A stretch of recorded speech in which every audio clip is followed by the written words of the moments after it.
আমার মরার আগে আর না হলেও আমার এই প্রত্যন্ত বরাক অঞ্চলের প্রত্যেকটা ব্লক লেভেলে যে স্ট্যান্ডার্ডের আমেরিকার ইন্টিগ্রেটেড হেলথ সিস্টেমের ব্যবস্থা আছে, ওই রকমের একটা ব্যবস্থা আমি যদি করে দিতে পারি। হাইলাকান্দিতে কতটা ব্লক আছে?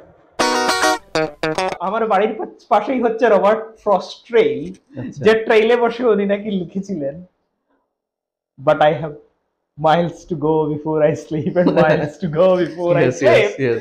So that echoes, you know. তো মোস্তফার কি লক্ষ্য? আমাদের এই আজকে যেটা বিষয় অ্যাসপিরেশন, তার যে উচ্চাকাঙ্ক্ষা, তার দাড়ি কোথায় হবে? কি তোমার আর কি প্ল্যানিং? অনেক অনেক এই যাত্রাপথ একটা কোনো লক্ষ্য, বিশেষ লক্ষ্য নিয়ে এখন এগোচ্ছ তুমি? হ্যাঁ, আমরা তো পড়তাম রবার্ট ফ্রস্ট। এখন বর্তমানে আমি ভেরি ইন্টারেস্টিং, আমি যে গ্রামে এখন বাস করি আমেরিকার, আমি গ্রামই বলবো, আমি সাবারবে, সিটিতে কাজ করি কিন্তু আমি থাকি সাবারবে। আচ্ছা, যে সাবারবে থাকি এটা হচ্ছে এমহার্স্ট হার্ডলেস সাউথ হার্ডলে। ওই জায়গাটা হলো এমিলি ডিকিনসন, আমেরিকান পোয়েট, উনার বাড়ি। আর এমহার্স্ট কলেজে পড়াতেন রবার্ট ফ্রস্ট। তো আমার বাড়ির পাশেই হচ্ছে রবার্ট ফ্রস্ট ট্রেইল, যে ট্রেইলে বসে উনি নাকি লিখেছিলেন, but I have miles to go before I sleep and miles to go before I sleep. Yes. So that echoes, you know, ওই লাইনগুলো এখনো আছে। তো আমার অ্যাসপিরেশন বা উচ্চাকাঙ্ক্ষা, আমি যতদিন পর্যন্ত আমি বলি, আমি আমার স্টুডেন্টদের, আমার ট্রেনিদের যারা আমার সঙ্গে আছে, আমি ফর্মাল টিচিং খুব কমই করি, মাসে হয়তো একদিন ফর্মাল টিচিং আমার আছে, কিন্তু ইনফর্মাল যারা ট্রেনিং, শ্যাডোয়িং যেটা আমি করি আর কি, যখন রেসিডেন্টস, এমডি, পিএইচডি স্টুডেন্টসরা আসে, আমি বলি যে it is not only about blood and sweat, it's about blood and soul.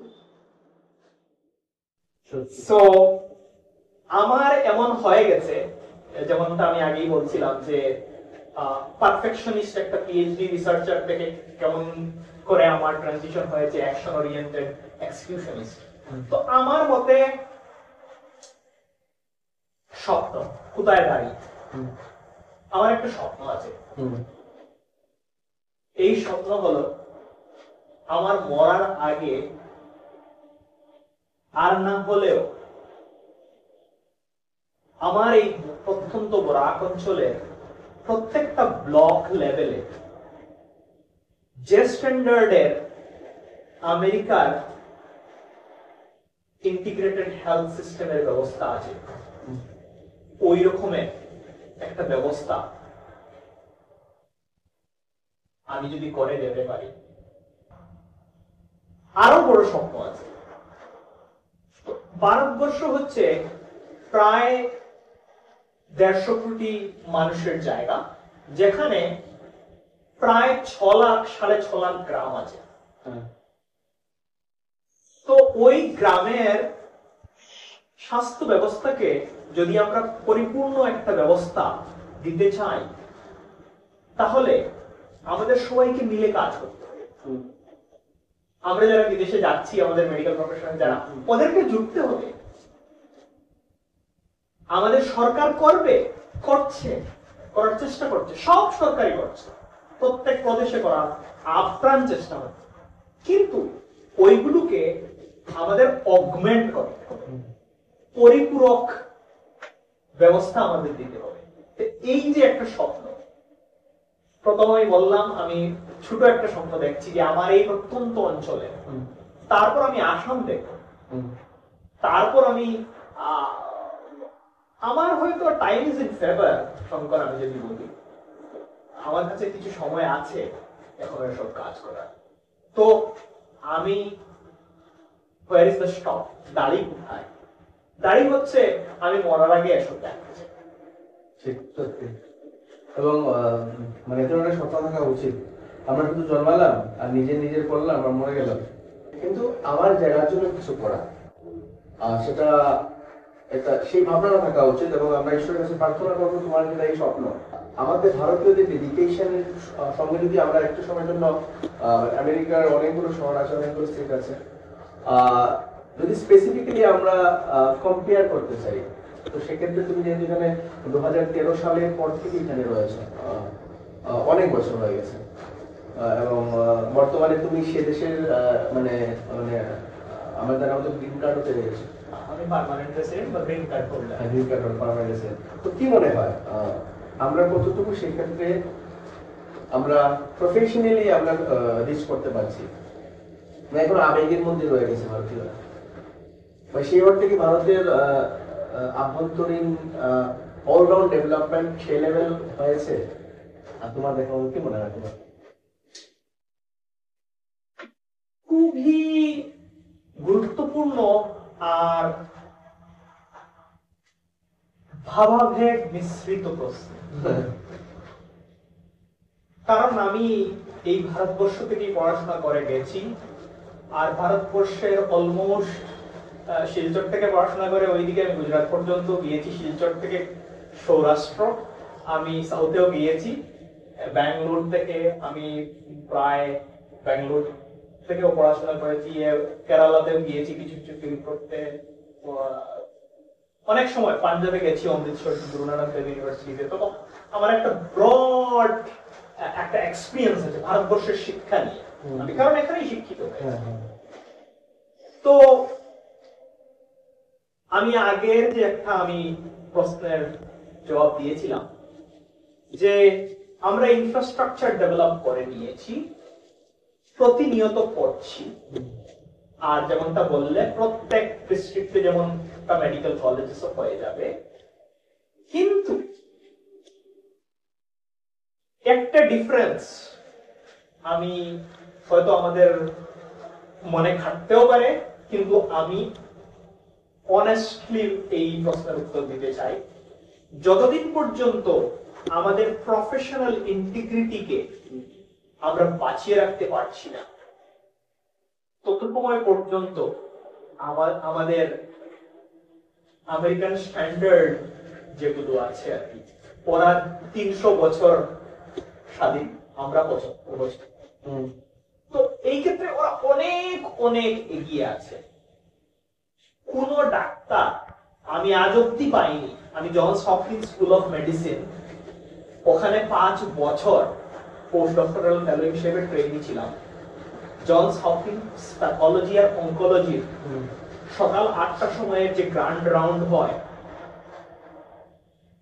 আমি হয়তো কোনো একটা গ্র্যান্ড রাউন্ড তো মিস করিনি 5 বছর। ওখানে এত বড় বড় এমডি পিএইচডি দের সান্নিধ্য পেয়েছি, যাদের কাছে হিপোক্রেটিক অথ যেটা, এটার যে ভ্যালু আমি দেখেছি, পেশেন্ট ফার্স্ট,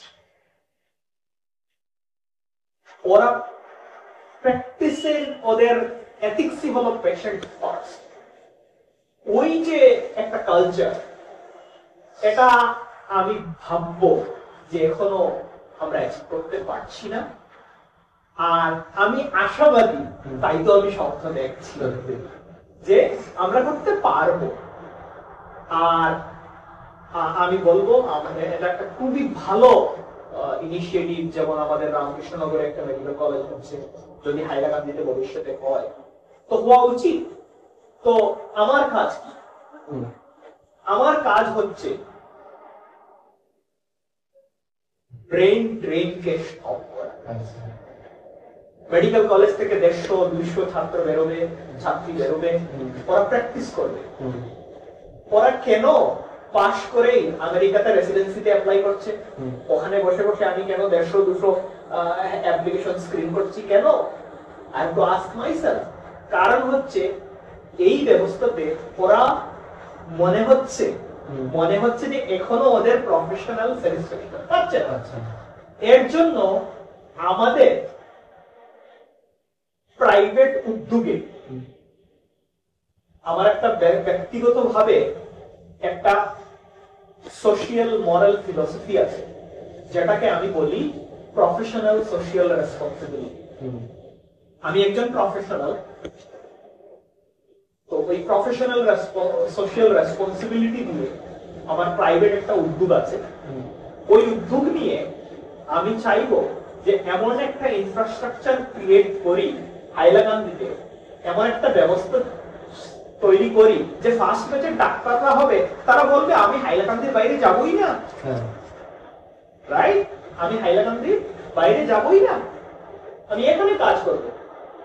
ওই যে আমি বলছিলাম যে 4টা ব্লকে ইন্টিগ্রেটেড কেয়ার সিস্টেম দিতে হবে, যার জন্য আমি আপ্রাণ চেষ্টা চালিয়ে যাব। আর এটা হাইলাকান্দি একটা model district, aspirational district. I need to augment, যেটা আমি অগমেন্টেশনের কথা বলছি। তো প্রশ্নটা জটিল ছিল, একটু লম্বা উত্তর হয়েছে যে এই আমরা কি ইকুইভ্যালেন্ট হয়ে গেছি? I am sorry to say আমরা হইনি। বাস্তবায়িত হতে সময় লাগবে, চেষ্টা অব্যাহত আছে। অব্যাহত আছে। আমি আশাবাদী আমাদের বরাক বিনোদন পরিবারও যতটুকু সম্ভব স্থানীয়ভাবে, এবং বেশি আমি যে আমরা এখন যে স্টুডিওতে বসে আছি বরাক বিনোদন, আমরা যেহেতু আগে ইনফ্রাস্ট্রাকচারের কথা বলেছি, একটা সময় আমরা দেখেছি যে আমরা দূরদর্শন নিতাম।